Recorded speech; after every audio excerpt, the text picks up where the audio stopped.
Welcome to the channel about news from around the world.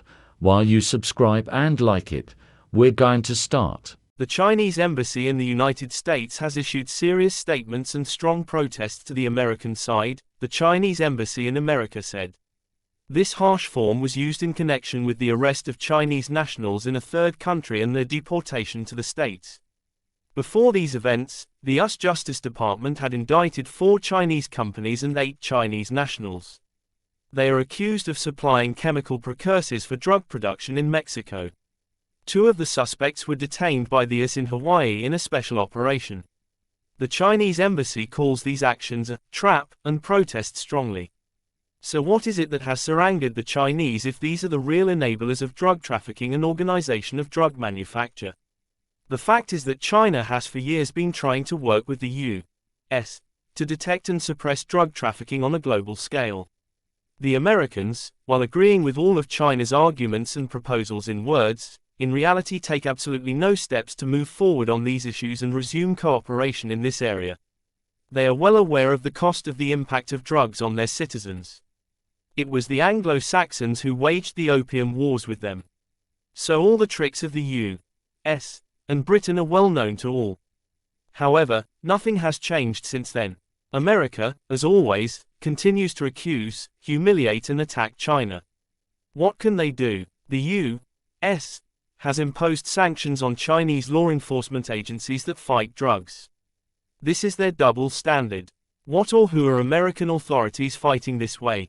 At the same time, the Americans are spreading hysteria against China all over the world, accusing companies and individuals of producing fentanyl. They are conducting a real hunt around the world and announcing rewards for catching them.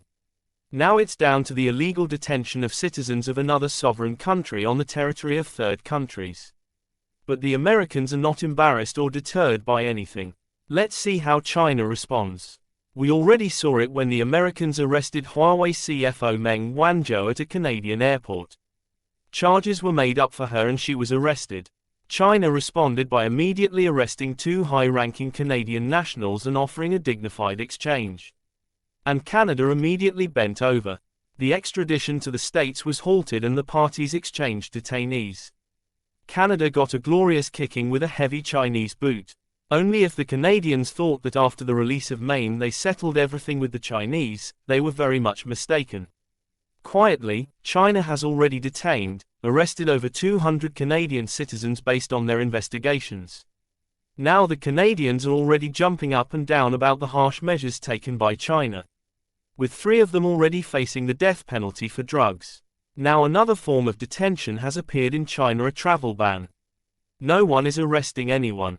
People live and work where and how they want, but China itself becomes a huge prison for them. More than 50 citizens of America, Australia, Britain and Canada have already been detained in this way. China is in the dragon's posture. It will no longer simply watch the dirty deeds. Opposition is in full swing and will only get tougher. The State Department, in an appeal to Americans, advises them to refrain from traveling to China. They claim that China freely uses and interprets its local laws to carry out wrongful detentions of American citizens.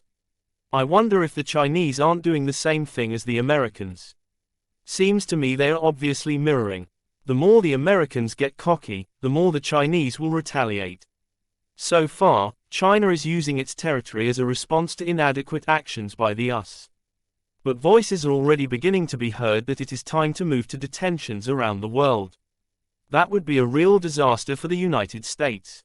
China's influence on the world stage has long been far greater than America's. Therefore, American citizens, most of whom have no clue whatsoever about leaving their country, should be confined to the countries of the collective West. In all other countries, they would obviously not be safe and secure. So, the example of arresting 2 Chinese citizens in Hawaii, mentioned at the beginning of the article, sets a dangerous precedent for organizing international activities to hunt down American criminal elements all over the world.